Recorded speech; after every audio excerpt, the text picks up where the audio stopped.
is the Rubin Report Direct Message. Today is July 6th, 2021. Do me a favor, subscribe to our channel, tap that notification bell. Maybe, you never know, our videos will show up in your YouTube feed. Very possibly they won't, but it's worth a shot, isn't it? All right, guys, we're going to get right to it today. We got 4 stories for you. First off, you know this Joe Biden guy? He's the old guy who putters around and holds note cards when he's talking, often is confused, doesn't know what he's saying. Well, now people are kind of picking up on that, and a new poll shows that more than 50% of people don't think he's in charge, which is interesting because it's a question that I asked President Trump about a week and a half ago, who's really in charge? And then Trump actually went to a rally a couple of days ago, and then he asked the audience. The audience didn't know either. We'll show you that. We'll show you the poll. The second story, critical race theory, which many would just say is an idea. If you're watching the Blue Anon Conspiracy Channel over there on MSNBC, there's this notion out there that critical race theory sort of really doesn't exist, or it's not really in schools, and yet at the same time it must be taught, and it is their new religion. It's very, very confusing. Well, it is infecting everything, and that's why I keep saying to you guys, we must build new things. That, by the way, is exactly what I'm doing, of course, with locals.com. But the old things are going to crumble. And speaking of old things, the newest thing that has been now basically wholly infected by critical race theory, and we'll get into the details, is the teachers union, which basically is just, they're going all in. They are just, we will bring racism to your children in the name of anti-racism. So we'll dive deep on that. And then men in women's prisons. It's the new hottest trend, and it's happening here in California. And you may remember, because we played the video during the election, Joe Biden said that it won't be up to the prison, basically, to decide who is going to go into what prison, meaning if you're a man, it won't be up to them to decide. It'll be up to you. How you identify, that'll be whether you go into a male prison or a women's prison. Well, it's happening here in California, and you're not going to believe this, guys. There are rapes, there are murders, and other violent attacks on women by biological men. Bananas, right? And then finally, speaking of bananas, New York, once the greatest city in the world, a place that I grew up, that my grandparents lived in, my great-grandparents lived in at times. I talked about this in my book. In the early 1900s, there were dozens, probably around 50 people in my family lived in New York City and in all the boroughs there. We now have one cousin left, who I'm fairly certain doesn't talk to me because of Trump derangement syndrome, but we have one family member left in New York City. And why? Because crime is completely out of control, and it looks like they will have a new progressive DA, and he's going to basically decriminalize everything. Trespassing, looting, a whole bunch of stuff, and basically turn whatever decency is left in New York City, and it's hard to know what's left. They're going to try to turn it into San Francisco. And we've got videotape of San Francisco, and trust me, it's nuts. All right, let's start off with this Joe Biden guy, because it's becoming fairly obvious that he is not in charge. I mean, I think everyone sort of sees it at this point. He often, when he gives these press conferences where he has, I'm going to choose you, and you're going to do this, and he always has his notes, and everything's prepackaged, and he's always reading from a prompter. But even despite all that, he is struggling to make coherent sentences, often gets completely sort of sidetracked and babbly and just sort of stares into oblivion and everything else. The scandal, as I've been saying, is the non-scandal. The scandal is not that there's something wrong with Joe Biden. That is a scandal of some sort, I would say, right? Like it's a problem. Would you say it's a problem that, you know, the guy that we're supposed to believe is the leader of the free world obviously has cognitive problems? Yeah, okay, that's a scandal. But I would say the bigger scandal is the non-scandal. The bigger scandal is the fact that corporate press, mainstream media, cable news, you know, all the respectable blue check journalists, that everyone's pretending they don't see this. So the scandal is actually the non-scandal. The scandal is the fact that we're not really talking about the scandal. But the average person is picking up on it. So there was a new poll by Trafalgar Group, and we've got some info here from the Daily Wire. A new poll released on Monday found the majority of Americans believe that others are really running the show in President Joe Biden's administration and not Biden himself. 56.5% of American voters do not believe that President Biden is fully executing the duties of his office, while 36.4% believe he's directing all policy and agenda. So that's a pretty interesting poll, right? Over half of the people in America basically are saying they don't think Joe Biden is in charge. Now, this is the same exact question that I asked Donald Trump, as I said, about 10 days ago, and he sort of said he didn't know, is it the Obama machine, the Hillary machine? I don't know who it is. I don't know. I'd love to hear your thoughts on who you think it is. I think it is something like whatever is left of the Clinton machine coupled with the Obama machine, which is directly connected to all the BLM stuff and the Antifa stuff. Like, it's just some really weird radical left thing, but like, who's really funding it, who's really in charge? But the simple point here is that I just don't know how you could be a thinking person and believe that Joe Biden is in charge. He often, during his ramblingly incoherent press conferences, he'll often say, oh, I better stop now or I'm going to get in trouble. I mean, you can find many videos of this. I'm going to get in trouble. They're not going to be happy about this. Who is he talking about? Like, really, who is he talking about? Now, I get it. He could be like being a little bit kitschy, right? It's a little bit like, oh, I've said too much, I'm going to get in trouble. And he just means it as a joke, but he repeatedly keeps saying it, and it's usually not done in a joking manner. It's like, oh, I just said that, I'm going to get in trouble. And then on top of everything else, they are giving him note cards. Imagine if Donald Trump had been walking around for 4 years with note cards during those insanely combative press conferences. And by the way, I don't mind insanely combative press conferences because that's sort of what's supposed to happen, right? You're supposed to have journalists who are nonpartisan asking difficult questions of elected leaders. That's a beautiful thing. Now what we have is basically a bunch of journalists asking Joe Biden about how many scoops of ice cream he had. And of course, when Donald Trump had 2 scoops of ice cream, it was a big problem. Joe Biden can have as many scoops of ice cream as he wants. And I sense over the next couple of years, there's going to be a lot more soft food in his future. But the point is, he walks around with notes. If Donald Trump had walked around with note cards, people would have said, he has dementia or he has, whatever other cognitive things. But for some reason, we don't talk about it with Joe Biden. And I don't know what we're going to do about this because it's a real problem. Well, Donald Trump is now back giving the rallies, right? He's out there with the people, and he asked the very same question while on stage the other day. In just 5 months, the Biden administration has launched an all-out assault on everything we cherish and we value. Under Joe Biden and the left, I don't know if it's Joe, to be honest with you. It's somebody. Does anybody know who it is? Right? Like, that's more true. Like, who is it? Does anyone know who it is? I don't think it's true. Joe. Like, that's more true than most of the nonsense we're getting out of Joe or Psaki or anything else. Now, I do want to just say one other thing on this, which is that I would prefer that even if I disagree with Joe Biden's policies, and I obviously do, right? And I think I have a pretty good track record here.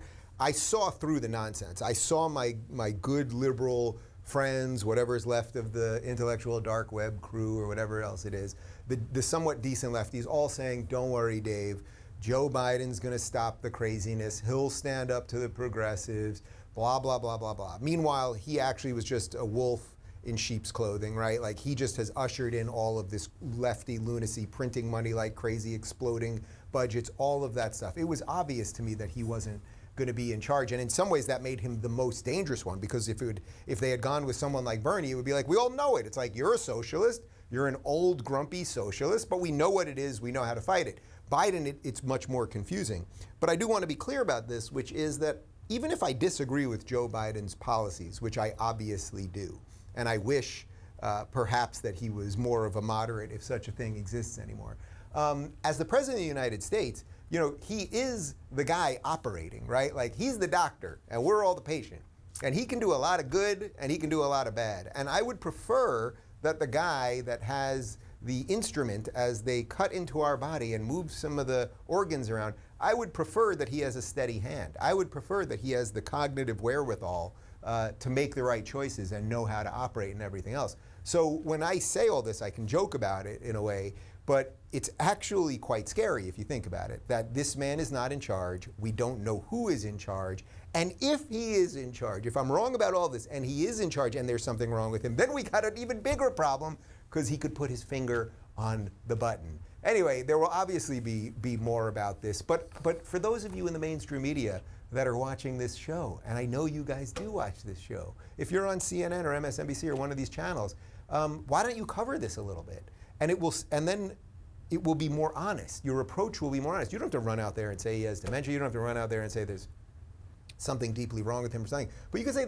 there's some questions that should be asked, right? Like something doesn't seem right here. But instead what you do is by ignoring it, and then the rest of us seeing the clips online, well then it leads itself to a bunch of people not believing any of the other garbage you spew. So in many ways you're kind of doing my job for me, but it's like, be a little bit better. Could you be a little better? And then it would be better for everybody?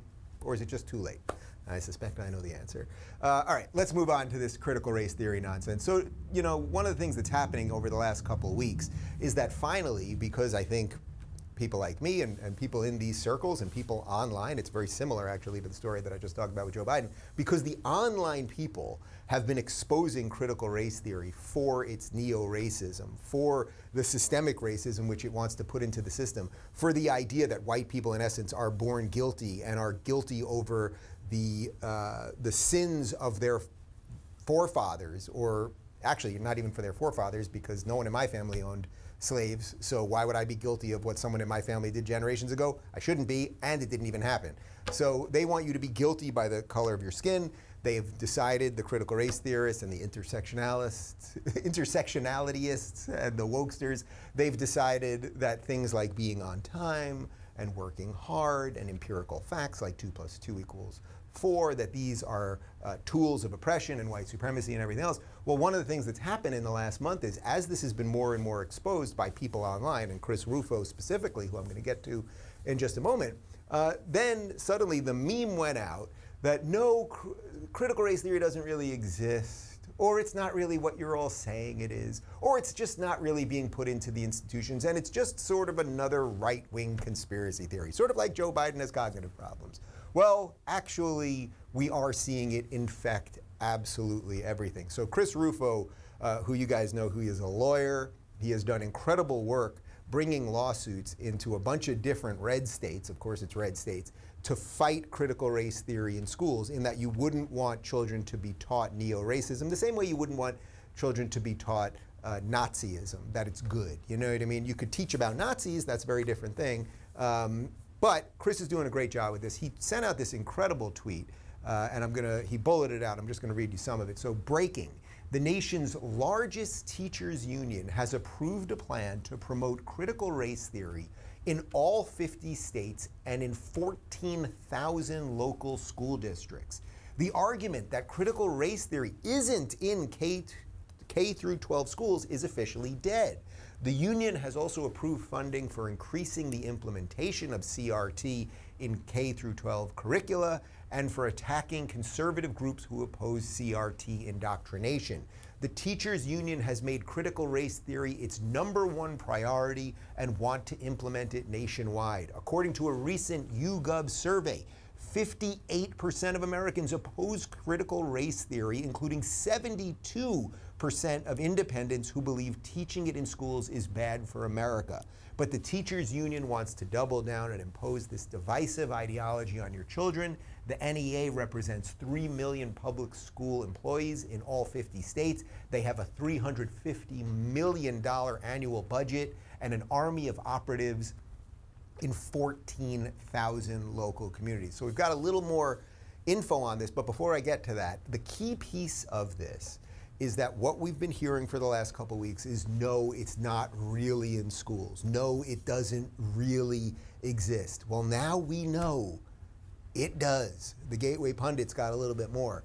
Laws banning the instruction of critical race theory tenets in public schools have passed in more than 20 states, and there is reason to hope that the tide is beginning to turn in the fight for the country's history and principles. Unfortunately, the Zinn Education Project refuses to accept defeat and desires to teach American children that this country was founded upon the dispossession of Native Americans, slavery, structural racism, and oppression, as opposed to the principles of liberty enshrined in the Declaration of Independence and the Constitution.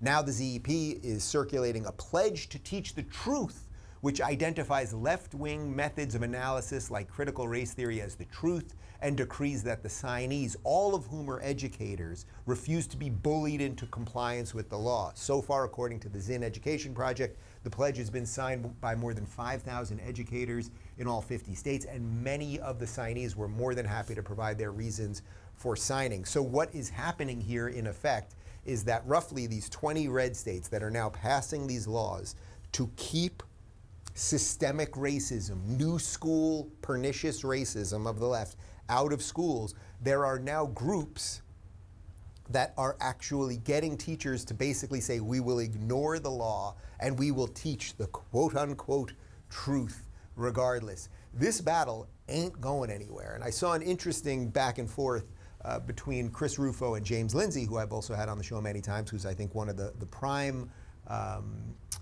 purveyors of the truth when it comes to critical race theory.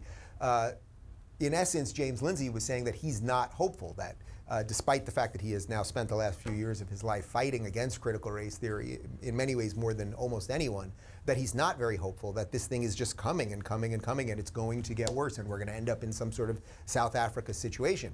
Rufo tweeted back and said that he's optimistic, and I responded, and I basically said that I'm a world-weary optimist. That's the way I always describe myself. I would say I'm an optimist because how could I talk about the news, how could I talk about the things I believe in every day if I wasn't an optimist, if I didn't believe that by me communicating these ideas to you guys, that hopefully that gives you some of the tools to take the right ideas to your family and community and everything else, and then build a better world. That would make me an optimist, but I'm not just a blind-eyed optimist, right? I'm not just someone that thinks just because we say nice things or believe the right thing or fight for the truth that magically these things grow. Like, I just don't believe that. So I would say I'm world weary in that regard. I'm a realist.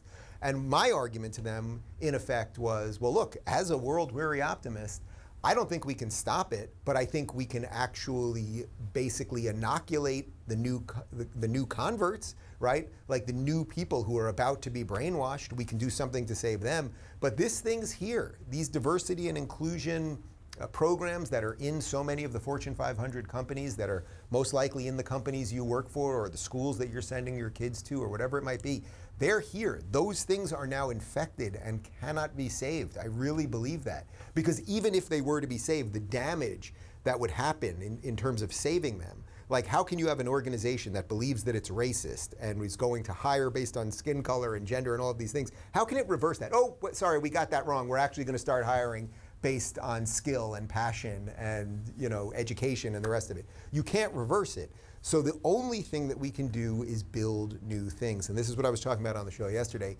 In essence, we really need a parallel economy, and in some ways we need a parallel country. That is not a call for America to split up. It is not a call for a civil war.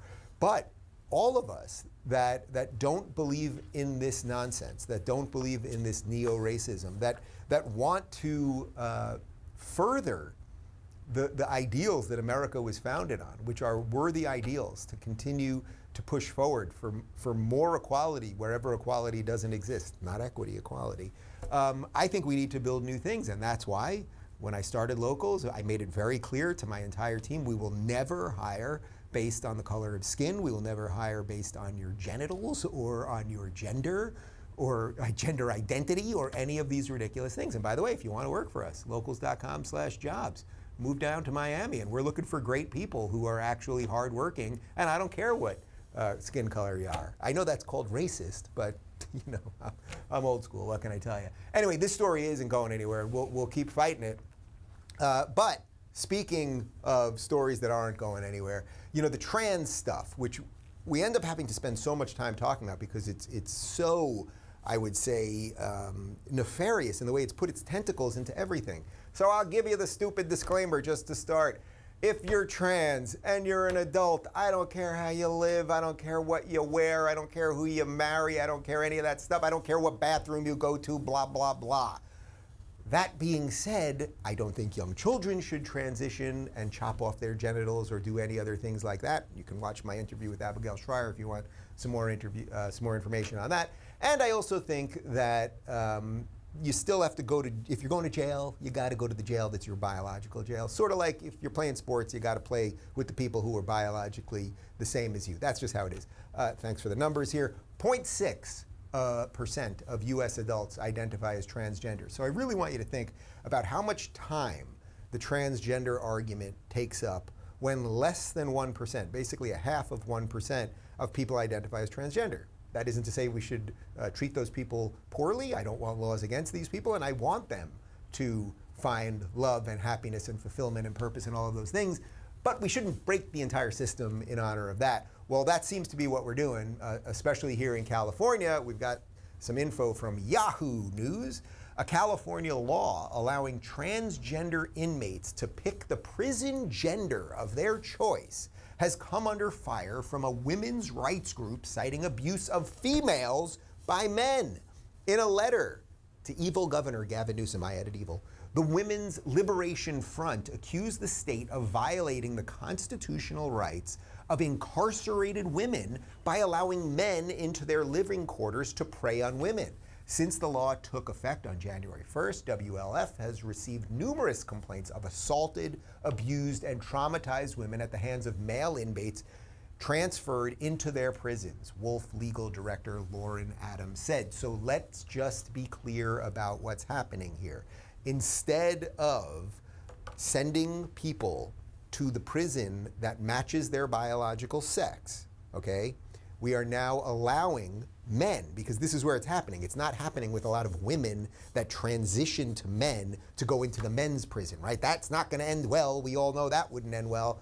So what's happening is biological men who either are trans or are perhaps psychologically confused or are pretending, I don't know, we don't know. These are people are criminals and probably have a series of other problems and drug use and everything else. But I'm not even trying to make it about that. Let's just say you're a trans guy. You're a man who's living as a woman. Okay, that's just fine. But now we're going to put you in women's prison. And then what happens? Violent assaults, rapes, all of these things. We know these things are happening. And again, why isn't it happening the other way? Where there aren't women who are trans men going into the men's prison and beating the crap out of men, right? Like, that's strange how it never happens that way, right? There aren't an awful lot of girls who transition to boys and then crush all the boys in wrestling. Very odd, very odd. But this shouldn't surprise anybody because intersectionality has made everyone stupid. It has made everyone absolutely stupid, and this is what wokeism does to everything. So during the election, you may remember this moment. Biden was speaking at some big gay event, and just listen to what he said. Yes, and by the way, in prison, the determination should be that your sexual identity is defined by what you say it is, not what, in fact, the prison says it is. Really think how stupid and dangerous and pandering and nonsensical that is. But let's be clear, that was the man who was to become the president of the United States, who may or may not actually be the one in charge, basically saying that what we're doing here in California is the right thing to do, that you get arrested. Let's say let's just say you're a serial rapist, serial rapist. You raped a couple women, you put on a dress, and then you go and they're going to sentence you, and they say, actually, you've got lifetime in jail because you raped, maybe you killed a bunch of women, you did some bad stuff. And then you go, oh, well, it's not what's, my biological sex, it's not what's on my identification, it's not because I have the genitals of a man. I'm a woman, and I want to go to the women's prison. Well, by Joe Biden and by Gavin Newsom and the other ridiculous people who run the silly banana republic of California, we're going to send that guy to a woman's prison. You think we got a problem here? And you see how these stories are connected? Like, this is directly connected to just destroying logic and reason, which is exactly what critical race theory is. So that's what intersectionality is. It's linking together these opposed oppressions, and within that link, it then will destroy the teachers' unions, it will destroy our prisons, and by the way, once you destroy teachers' unions, and then you in effect, you're destroying our children's ability to learn, and then you destroy the prisons, our ability to rehabilitate people. What are you left with a society? And none of that should surprise you, because I'll link it back to another story we did yesterday, which is how the Democrats were completely unable to praise America on July 4th. And we've got people like, Congresswoman Cori Bush and Congresswoman Maxine Waters and Congresswoman AOC, where they just basically couldn't say anything good about America on July 4th. These people don't think America is good, so they would gladly have our schools go down and all our systems go down and burn the whole thing down. So we have work to do. Allow me to take a sip of coffee. So as these things continue to crumble in conjunction with each other, New York, the state where I was born in Brooklyn, New York in 1976. Brooklyn when it was still cool, not Brooklyn when it was, hipster doofus Brooklyn. I was in Brooklyn when it was cool. I grew up in Long Island. I went to SUNY Binghamton, State University of New York at Binghamton, one of the best state schools in New York. I lived in Manhattan for most of my adult life, and then in 2013 I moved out to crazy California. So I am a true New Yorker. I love New York City. As I said in the intro, I would spend weekends visiting my grandparents and my great-grandparents in New York City. My great-grandparents had an amazing apartment on Central Park West overlooking the park. My family, we really screwed up a real estate thing, didn't buy it when they passed away, and now it's long gone, although who knows what it's worth now and who would want to live in New York City anyway. But the point is, I love New York City. Like, I love the Upper West Side. I love the people, the subways, the smells, all the craziness, the pizza, the bagels, the whole thing.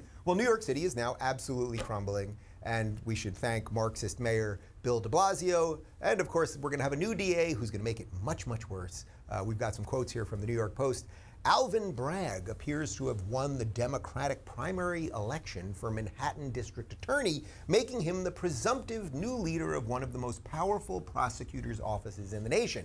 Amid surging violence in Gotham, Manhattanites should be hoping that Bragg takes crime seriously. Although his biography is impressive, his proposals give reason to worry.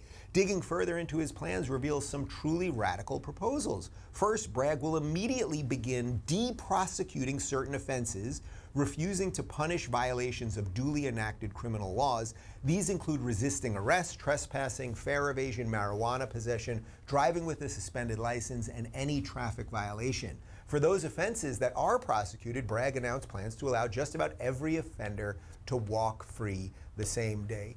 Michael, can you go back there so I can see all the full list of the things that he's going to decriminalize? So in essence, what he's doing as district attorney, and by the way, this is what Chesa Boudin, the ridiculous district attorney of San Francisco, is doing. This is what George Gascon, our moronic district attorney here in Los Angeles, is doing, who was the DA in San Francisco. So they spread like cockroaches. That's what these people do. We destroy one city and then we move to another, much like the aliens in Independence Day, right? They're not here to negotiate. We're just here to destroy you. So some of the things that they will not be arresting people for: resisting arrest. That seems like a problem. If you're doing something, let's say you're breaking into a store, now you're allowed to resist arrest, meaning they're not going to prosecute you for it. So I guess you'll get arrested, but then you're just going to be let off. Trespassing. Oh, so you could just hop a fence, go into anyone's house, go into anyone's building, or that's okay. Fare evasion. Well, then why would anyone pay fare? This is what they do. They think these things sound nice. Oh, we're just not going to, get people in trouble for these petty crimes. Well, then really what you're doing is you're punishing law-abiding citizens. Why should law-abiding citizens pay the $2.75 or whatever it is to swipe your New York City subway card if you can just hop the thing and no one's going to do anything? Marijuana possession. Well, I'm not totally clear what the law is actually right now in New York City related to buying marijuana. Maybe we can get some info on that. But again, if it's illegal, then you can't do it, right? Like, we can have a discussion about whether it should be legal or not. I'd be for legalizing marijuana. But again, you can't, if you're just allowed to break certain laws, then we really don't have laws. Driving with a suspended license. Okay, so, sure, you plowed your car into a group of 20 people and got your license suspended. Do it again! And for any traffic violation. Well, then why stop at red lights, right? Like, everyone will do whatever they want. Here's some more information on the marijuana situation. This is New York City. In New York City, age 21 and over are allowed to possess up to 3 ounces of cannabis, or 0.85 ounces of concentrated cannabis. Public smoking of cannabis is allowed wherever cigarette smoking is permissible. That's actually kind of funny, because in New York City, cigarette smoking is not permissible anywhere. They actually outlawed it even downstairs outside buildings. because people would be basically, you know, all the people from these massive buildings in Midtown, all the smokers would just be downstairs smoking all day. So everywhere you'd walk in Midtown, would you just walk through a giant plume of smoke.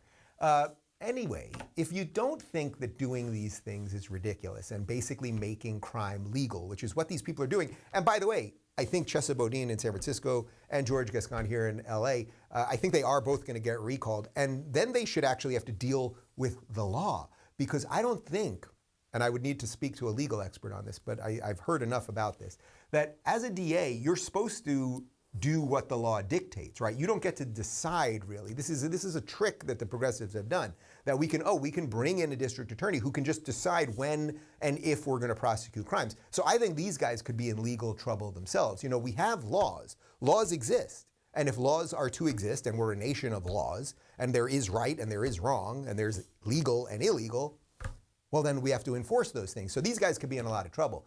But if you don't think that these policies are making things worse, well, I could show you roughly 100,000 videos of awful things happening in San Francisco. This one's from this morning, and you really got to watch this whole thing. This is a clown car of robbers breaking into Neiman Marcus.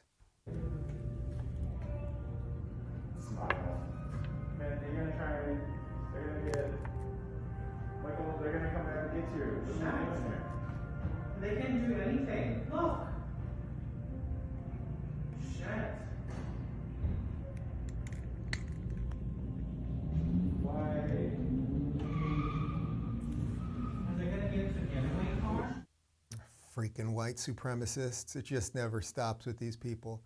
Now think about that. Neiman Marcus. Have you ever been to Neiman Marcus? It's an upscale shopping center, okay? It's an upscale department store. It's sort of like a Nordstrom or a Bloomingdale's. They've got expensive stuff there. You're not allowed to just walk into a store and take stuff. I was actually at Nordstrom last week. I thought I was going to get some new sneakers for my birthday party. Didn't see anything I liked.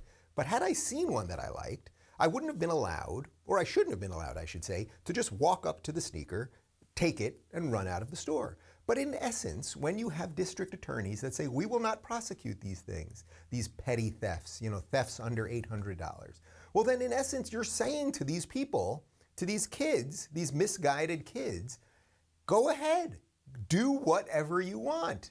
And then what you will watch is a city collapse. And San Francisco is collapsing, by the way.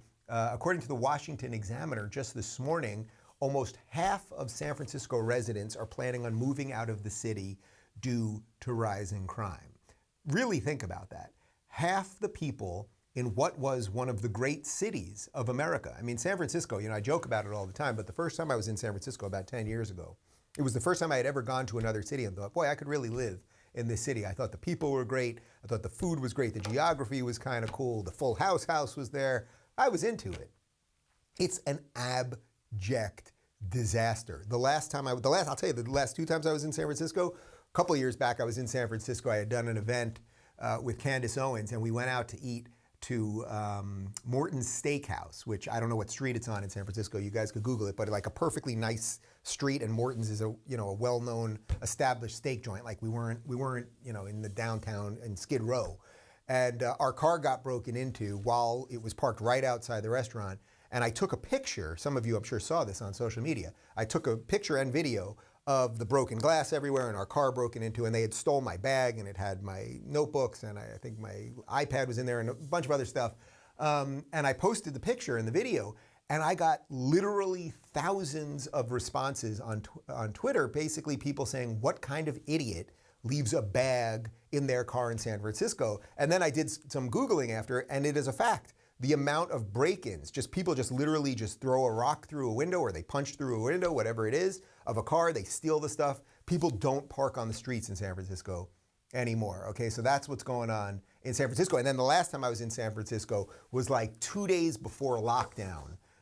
So that was, about a year and a half ago at this point. And we were in San Francisco because we were raising funds for locals, and I was going to all the VC things, and it was a very weird time because people were freaking out and the masks were just starting in gloves, and also the economy was tanking. It was literally the day that the economy tanked, that the market just crashed, and we still were able to actually raise a little money. It was pretty wild.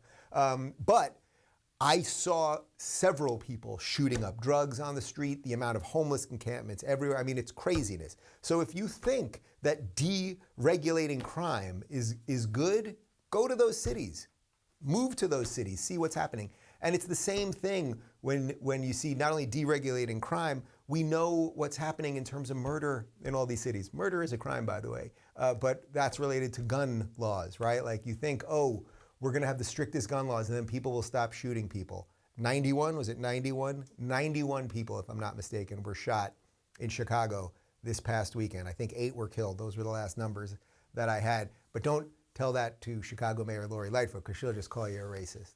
Anyway, guys, we got work to do. I'm in the mood to do some work. Are you? Join me. 100 shot, 18 fatally. Sorry, I underdid that. My 91 shot and what I say 8 dead? No, it was 100 people were shot in Chicago this past weekend, 18 fatally. Happy 4th of July to people in Chicago. I mean, absolutely unbelievable. Guys, my interview with J.D. Vance is coming out tomorrow. We're doing that this afternoon, so part 1 will be up tomorrow. And I'm talking to people and interacting with people. And I'm doing it bot and troll free all day long over at rubinreport.locals.com. Hope to see you there. And you can get all our videos ad free. And now we've got live streaming there and a whole bunch of other stuff. Anyway, have a great day, everybody. We'll do it again tomorrow. See ya.